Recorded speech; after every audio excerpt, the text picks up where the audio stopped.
Important question आपके screen पे आ चुके हैं बच्चों, मॉडल पेपर्स के। और ये ऑफिशियल मॉडल पेपर्स हैं। तो पहला क्वेश्चन आपको दिख रहा है, ये 2 नंबर के क्वेश्चंस हैं। ठीक है। कह रहे हैं यदि n एक विषम पूर्णांक है तो दर्शाइए कि n² - 1 8 से विभाज्य है। ठीक है। क्वेश्चन हिंदी इंग्लिश दोनों में मैंने लिया है। अगला क्वेश्चन बोल रहे हैं और इसका सोल्यूशन है वो मैं आपको जो लिंक है उसके डिस्क्रिप्शन में डाल दूंगा। और कल इसका फुल सोल्यूशन लाइव भी कराया जाएगा। ठीक है बच्चों, बहुत इंपॉर्टेंट क्वेश्चन नहीं है, एग्जाम में ज़रूर आते हैं हर साल। यूक्लिड के विभाजन एल्गोरिथम का प्रयोग करके 960 और 432 का आपको मॉश यानी कि एचसीएफ निकालना है। अगला क्वेश्चन है, वह सबसे बड़ी संख्या ज्ञात करें जो 438 और 606 को विभाजित करती हैं और प्रत्येक दशा में 6 शेषफल देती है। ठीक है। एचसीएफ निकालने के लिए बोला गया है। द्विघात बहुपद जो है इसके शून्य क्या होंगे वो आपको पता करना है। ठीक है। द्विघात बहुपद के शून्यकों का तथा गुणांकों के बीच के संबंध की जांच करनी है। शून्य भी निकालने और संबंध की भी जांच करनी है। कह रहे हैं के का वह मान ज्ञात कीजिए जिसके लिए y-1 बहुपद का एक गुणनखंड है। ठीक है। बहुपद का एक गुणनखंड है। ये कक्षा 9 का प्रश्न है, कक्षा 9 के लेवल का। आपको फिर हल करने के लिए बोला गया है। ठीक है। x-y बराबर 3 है और x के बट्टे में 3 प्लस y के बट्टे में 2 बराबर 6 है। सिंपल सा क्वेश्चन है, 2 नंबर पूछा गया है। अगला क्वेश्चन है, द्विघात समीकरण के मूलों की प्रकृति बतानी यानी कि विविक्तीकर निकालना है। फिर बोला टी के वह मान ज्ञात करें जिसके लिए द्विघात समीकरण के दोनों मूल बराबर हो। दोनों मूल बराबर कब होते हैं? जब विविक्तीकर का मान 0 होता है। सभी चैप्टर मैंने ऑलरेडी करा रखे हैं, लिंक्स मिल जाएंगे डिस्क्रिप्शन पे। उस समांतर श्रेणी के प्रथम 51 पदों को ज्ञात करें जिसके दूसरे और तीसरे पद क्रमशः 14 और 18 हैं। समांतर श्रेणी का इजी सा प्रश्न है। कह रहे हैं यदि 4/5 के और 2 किसी समांतर श्रेणी के 3 क्रमागत पद हैं तो के का मान क्या होगा? ठीक है। कह रहे हैं यदि कौशिक ए का मान 4/3 हो तो कॉस ए और टेन ए का मान क्या होगा? अगला क्वेश्चन है, मान ज्ञात करना है। ठीक है। ये जो आपको दे रखा है ना, इसका आपको मान ज्ञात करना है। फिर आपको सिद्ध करना है। ठीक है। ये इस चीज़ को सिद्ध करके -1 लाना है। या फिर अगला क्वेश्चन है 10 1 गुणा 10 2 गुणा 10 3 10 89 तक, इसको सिद्ध करके 1 दिखाना है।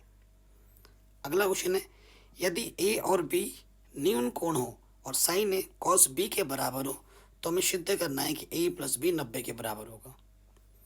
अगर 3 कॉट ए 4 हो तो इसका मान क्या होगा वो आपको बताना है। ठीक। कह रहे बिंदुओं इतने इतने को जोड़ने वाले रेखाखंड को बिंदु पी किस अनुपात में विभाजित करता है? ठीक है। 7.2 पर आधारित प्रश्नावली का क्वेश्चन है। अगला क्वेश्चन है, यदि बिंदु इतना इतना इतना संरेख है तो सिद्ध कीजिए ये चीज इसके बराबर होगी। ठीक है। संरेख है तो त्रिभुज क्षेत्रफल 0 लेना है। फिर बोला यदि आकृति में ये चीज इसके बराबर हो और ये वाला कोण इसके बराबर हो तो हमें सिद्ध करना है कि एबीसी एक समद्विबाहु त्रिभुज है। आपके एनसीईआरटी का क्वेश्चन है, बहुत ही आसान और इजी।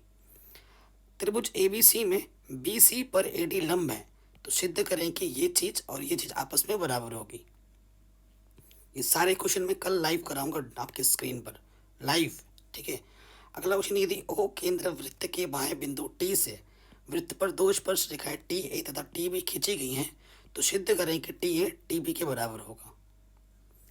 अगला क्वेश्चन है, त्रिज्या 28 सेंटीमीटर केंद्रीय कोण 45 वाले वृत्त के त्रिज्याखंड का क्षेत्रफल ज्ञात कीजिए। 2 नंबर का क्वेश्चन है। एक पहिए की त्रिज्या 50 सेंटीमीटर है। यदि यह पहिया 66 किलोमीटर प्रति घंटे की चाल से चल रहा है तो 20 मिनट में यह पहिया कितना चक्कर लगाती है वो आपको बताना है। अगला क्वेश्चन है, एक घन का संपूर्ण पृष्ठ क्षेत्रफल इतना है तो इसका आयतन क्या होगा? फिर एक बेलनाकार खंभे का वक्र पृष्ठ क्षेत्रफल 264 मीटर स्क्वायर है और इसका आयतन इतना है तो खंभे की ऊंचाई क्या होगी? फिर अच्छी प्रकार से फेंटी गई 52 पत्तों की गड्डी में से एक पत्ता निकाला जाता है। लाल रंग का रानी प्राप्त होने की प्रायिकता क्या होगी? अंग्रेजी वर्णमाला का एक अक्षर यादृच्छा चुना जाता है तो इसके व्यंजन अक्षर होने की प्रायिकता ज्ञात करें। ठीक है। अब नेक्स्ट क्वेश्चन में आपसे बोला गया है कि माध्यिका निकालनी है। ये जो आपको गणना दे रखी है ना, इसका आपको मीडियन पता करना है, माध्यिका निकालनी है। ठीक है। ये जो चीज़ दे रखी है इसका आपको माध्य निकालना है। अब आते हैं बड़े नंबर वाले क्वेश्चन में, लॉन्ग आंसर वाले। ठीक है। आलेखीय विधि यानी कि ग्राफ के द्वारा इसका आपको हल निकालना है, एक्स और वाई के मान निकालने हैं। एक मीनार के पाद से एक भवन के शिखर का उन्नयन कोण 30 डिग्री है। भवन के पाद से मीनार के शिखर का उन्नयन कोण 60 डिग्री है। यदि मीनार की ऊंचाई 60 मीटर हो तो भवन की ऊंचाई क्या होगी? ठीक, अगला क्वेश्चन है, यदि सिद्ध करना है हमें, यदि किसी त्रिभुज की एक भुजा के समांतर एक रेखा खींची जाए तो अन्य दो भुजाएं एक ही अनुपात में होती है, यानी कि ये थेल्स प्रमेय है। प्रमेय 6.1 को सिद्ध करना है। अगला क्वेश्चन है, दिखाइए कि ये तीनों बिंदु और ये एक वर्ग के शीर्ष हैं, ये एक वर्ग के शीर्ष हैं, यानी कि चारों बीच की दूरी और विकर्ण आपको बराबर दिखाने हैं। एक क्रिकेट टीम ने 7 बल्ले और 6 गेंदें इतने में खरीदी। बाद में उसने 3 बल्ले 5 गेंदें इतने में खरीदी। प्रत्येक बल्ले और प्रत्येक गेंद की कीमत क्या होगी वो आपको बतानी है। फिर बोल रहे हैं, अगर sec theta plus tan theta का मान m हो तो सिद्ध करना है कि साइन थीटा का मान ये होगा। ठीक है, आसान सा क्वेश्चन है। अगला क्वेश्चन है, 4 सेंटीमीटर त्रिज्या के एक वृत्त पर ऐसी दो स्पर्श रेखाएं खींचें जो परस्पर 60 डिग्री के कोण पर झुकी हो।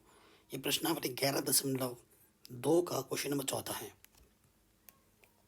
ठीक, अगला क्वेश्चन क्या बोल रहे हैं, एक ठोस जिसमें 120 सेंटीमीटर ऊंचाई 60 सेंटीमीटर त्रिज्या वाला एक शंकु सम्मिलित है जो 60 सेंटीमीटर त्रिज्या वाले एक अर्धगोले पर अध्यारोपित है। इस ठोस को पानी से भरे हुए एक लंब वृत्तीय बेलन में इस प्रकार लंबवत डाला जाता है कि यह बेलन की तली को स्पर्श करे।